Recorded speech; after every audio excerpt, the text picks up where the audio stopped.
So okay. Software ఉద్యోగాలు చేస్తున్న వాళ్ళు వాళ్ళ ప్రమాదాలు, వాళ్ళకున్న ఇబ్బందుల గురించి మాట్లాడడం కంటే ముందు మీరు చెప్తున్నట్టుగా కొంతమంది రెస్టారెంట్స్‌లో అక్కడ పనిచేస్తున్న వాళ్ళున్నారు. రెస్టారెంట్స్‌లో పనిచేయటం బహుశా ఇల్లీగలే కావచ్చు. క్యాంపస్‌లో కాకుండా స్టూడెంట్స్ బయట ఎక్కడ పనిచేయడానికి లేదు కదా! సో అలా చేస్తున్న వాళ్ళని వాళ్ళపైన ఏమైనా డ్రైవ్ ఉందా? ఎన్ఫోర్స్ చేస్తారా ఇప్పుడు? దాని మీద స్పెషల్ డ్రైవ్ లాంటివి? గుడ్, చాలా మంచి క్వశ్చన్ అండి.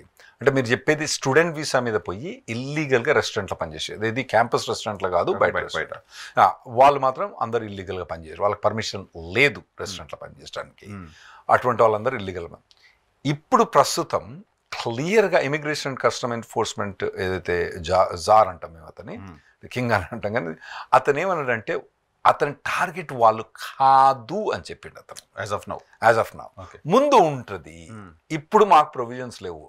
ఎందుకంటే ఇప్పుడున్న కెపాసిటీ వాళ్ళకు ఏదైతే కెపాసిటీ ఉందో వీళ్ళందరినీ కనుక తీసేసే కెపాసిటీ వాళ్ళకి లేదు, ముందు ఉన్నదని చెప్తారు. ఇంకోటి ఏం చెప్పిండంటే వీళ్ళు ఎవరినైతే క్రిమినల్స్గా వెతుక్కుంటూ పోతాను అనుకోండి, ఆ వెతుక్కుంటూ పోతా అంటే వీడు పక్కన అనుకోండి, అప్పుడు వీని కూడా తీసుకుపోయి లోపడేసి టైం వచ్చింది పంపించేస్తారు. మరీ సింహం దగ్గర పోయి నేను జింకను అంటే మరి ఆగుతుందా? ఇక్కడ ప్రత్యేకంగా వీళ్ళ దగ్గర పోయి నేను ఇప్పుడు చేయనని చెప్పిండు అతను. మనం ముందు చేస్తా అని చెప్పిండు, కానీ ఇప్పుడైతే వాళ్ళకి ప్రొవిజన్ లేదని చెప్పిండు. ఓకే. బట్ అటువంటి రెస్టారెంట్స్ కూడా వీళ్ళని ఉద్యోగాల నుంచి తీసేయడం, ఇప్పుడు వద్దు అని పక్కకు పంపించేయడం లాంటివి చేస్తున్నాయని విన్నా. 2-3 వారాల నుంచి ఎంతమంది రెస్టారెంట్ వాళ్ళు కాల్ చేసి అనుకుంటారు. మరి ఏం చేయాలి మేము? నేనే మందు పెట్టామని చెప్పేసి ఏం చెప్తాం? లేదా నువ్వు లీగల్ వాళ్ళని హైర్ చేయి, లేదంటే మా లీగల్ వాళ్ళు మేము వల్ల హైర్ చేయాలి మంచి పెట్టామని చెప్తాం. సో రెస్టారెంట్స్ అన్ని క్లోజ్ అయిపోతాయి. కొన్ని ఇటువంటి వాళ్ళతో నడుస్తున్న రెస్టారెంట్స్ క్లోజ్ చేయాల్సిందే. వేరే ఆల్టర్నేటివ్. సో అటువంటి రెస్టారెంట్లో ఇటువంటి వాళ్ళని పెట్టుకున్న వాళ్ళపైన కూడా, ఆ రెస్టారెంట్ ఓనర్స్ పైన కూడా కేసెస్ ఉంటాయా సార్? అంటే ఒకవేళ వాళ్ళు కనుక సిటిజన్షిప్ లేకపోతే వాళ్ళ మీద కేసెస్ ఉంటాయి కంపల్సరీ. వాళ్ళకి సిటిజన్షిప్ ఒకవేళ సిటిజన్షిప్ ఉన్నా కేసు అయింది, కాకపోతే వాళ్ళకి బెయిల్ ఇచ్చేసి మన ప్రొబేషన్ మీద పెట్టేసి వదిలేస్తారు. అంత పెద్ద తీసుకుపోయి జైల్లో పెట్టి అంత ఎక్కువ ప్రొవిజన్ చేయరు వాళ్ళకు. అమెరికాలో మ్యాక్సిమం మన వాళ్ళు అక్కడికి వెళ్తున్నారంటే సాఫ్ట్వేర్ ఉద్యోగాల కోసమే కదా. ఎంతమంది అయితే సాఫ్ట్వేర్ ఉద్యోగాలు పోతారు అంతమంది మీ నుంచి డంకీ రస్తా నుంచి అంతమంది ఎక్కువ వస్తారు. More than that. ప్రతి ఏడాది 50,000 మంది పొలిటికల్ అసైలం అప్లై చేస్తారు. ఈ పొలిటికల్ అసైలం ఎందుకు అప్లై చేస్తారంటే మీరు డంకి అంటాం, మేము కయోటీ రస్తా అంటాం అన్నట్టు. అలా నుంచి వచ్చేటప్పుడు వీళ్ళు పట్టబడ్డోళ్ళు నేను పొలిటికల్ అసైలం అంటారు అని వాళ్ళు వస్తారు అన్నట్టు. వాళ్ళు చాలా మంది ఉన్నారు.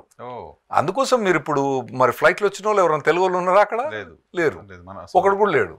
ఇంటర్వ్యూలు అందరూ వాళ్ళు మనకు కనబడతారు. అలా డంకీ నుంచి పోయిన వాళ్ళు, ఈ పొలిటికల్ దీనికోసం పోయిన వాళ్ళంతా ఆ ఏరియా నుంచి ఉన్నారు, నార్త్ నుంచి ఉన్నారు ఎక్కువ. పొలిటికల్ ఏం పోలేదండి అక్కడ, పేరు వాడుకుంటారు అంతే. ఖాళిస్తాన్ అన్నది ఇండియా లేదు, ఆ బయట దేశాలలో పోయి ఖాళిస్తాన్ ఎందుకంటానంటే దానివల్ల వస్తే పొలిటికల్ అసలు వస్తుంది వీళ్ళకు. ఈ మధ్యలో 9 మందిని పట్టుకున్నారు, మన గుజరాత్ వాళ్ళని పట్టుకున్నప్పుడు వాళ్ళని కాంగ్రెస్ వర్కర్స్ అంటారు. కాంగ్రెస్ పార్టీ మమ్మల్ని మోడీ వేధిస్తున్నారు, అంతే. ఆ మోడీ లేదు, ఆడ వేధించుడు లేదు, అది వాడి పేరు కోసం ఉంటే అట్లా చెప్పుకుంటారు. చేస్తారా? దర్ ఇస్ ఎ ప్రొవిజన్ కదా యుఎస్ లో. పొలిటికల్ అసలు ఉంది మనకు. మన దాన్ని శరణార్థులు అంటారు కదా.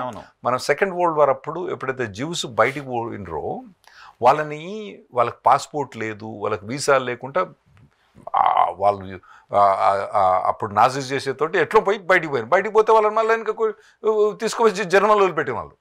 అటువంటి ప్రొవిజన్ ఉండకూడదని శరణార్థులకు ఉండాలని చెప్పి అన్ని కంట్రీస్ సైన్ చేసినాయి. కాకపోతే దాన్ని బాగా యుఎస్లో అబ్జర్వ్ చేసిండ్రు. ఇంతమంది శరణార్థులు అంటే ఏం లేదు, మనకి జాబ్ కోసం వస్తాడు అక్కడికి, ఏమన్నానంటే ఖాళిస్తాన్ అంటాడు. ఖాళిస్తాన్ అనగానే ఏంది, వానికి ఒక 5 ఏళ్ళు 6 ఏళ్ళు 7 ఏళ్ళ దాకా వర్క్ పర్మిట్ వస్తుంది. ఆ తర్వాత వాడు ఖాళిస్తాన్ కాదని ప్రూవ్ అయింది అనుకోని వాడు డిపోటేషన్ ఆర్డర్ వస్తుంది. ఆర్డర్ తీసుకొని వాడు బెయిల్ తీసుకొని ఎక్కడికి వెళ్ళిపోతాడు. మళ్ళీ అచ్చా కొంతమంది ఉంటారు కాంగ్రెస్ వర్కర్స్ అంటారు. ఇటువంటి వాళ్ళు కాంగ్రెస్ వర్కర్ కారు, వాళ్ళని ఎవరు ఇక్కడ మోదీ పోయి వాళ్ళ కాంగ్రెస్ వర్కర్లు ఏమంటే ఎవడు పడతలేడు అక్కడ పోయి అన్న తర్వాత వాళ్ళు కూడా అంటారు అన్నట్టు. అయితే ఈ 4-5 ఏళ్ళు లేదా 5-6 ఏళ్ళు వీళ్ళకి వర్క్ పర్మిట్ వస్తుంది కదా, హియరింగ్ పోనేపోరు వీళ్ళు. వర్క్ పర్మిట్ వస్తుంది, మంచిగా జల్సా ఎంజాయ్ చేస్తారు. మనోళ్ళు ఏమనుకుంటారు, సాఫ్ట్వేర్ వాళ్ళు, అరే వానికేమో వర్క్ పర్మిట్ వచ్చింది, నాకేమో నేను ఓపీటీ ఇవ్వాలి, స్టెమ్ ఎక్స్టెన్షన్ ఇవ్వాలి, ఇన్ని పని చేయాలి, గడ్డి చాకరీ చేయాలి, వానికి అన్రిస్ట్రిక్షన్ లేదని వీళ్ళు అనుకుంటారు. కాకపోతే అటువంటి తప్పు మార్గాలు అవి. That is wrong way. ఇప్పుడు ట్రంప్ వచ్చి మొత్తం బంద్ చేసిండు. ఏం లేదండి, ఇట్లా సెల్ ఫోన్లో ఇట్లా అప్లికేషన్లో 4 బటన్లు వస్తే మీరు అపాయింట్మెంట్ తీసుకోవచ్చు. అక్కడ తీసుకొని పోయి నేను కాలిస్తానని చెప్పేసి వర్క్ పర్మిట్స్ ఇచ్చారు. అంత అన్యాయం ఉండే. సో వర్క్ పర్మిట్ అలా వచ్చి పొలిటికల్ అసాలి వచ్చిన వాళ్ళకి వర్క్ పర్మిట్ ఇస్తారు. వర్క్ పర్మిట్ ఇస్తారు. వేరే వాళ్ళని పోషించడం, వాళ్ళని ఏదో చూసుకోవడం అదంతా ఏముంటుంది గవర్నమెంట్ వైపు నుంచి.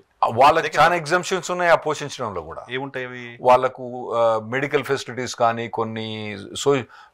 కొందరికి ఫుడ్ స్టాంప్స్ కానీ, అటువంటి అన్ని బెనిఫిట్స్ చాలా ఇస్తా అంటారు. అందుకోసం కదా ఇప్పుడు మా దగ్గర గవర్నమెంట్ మొత్తం కట్ చేస్తా అని చెప్పేది ట్రంప్ అడ్మినిస్ట్రేషన్ మొదలు పెడతాండి, ఇటువంటి ప్రొవిజన్స్ అన్ని తీసేయాలని చెప్పి.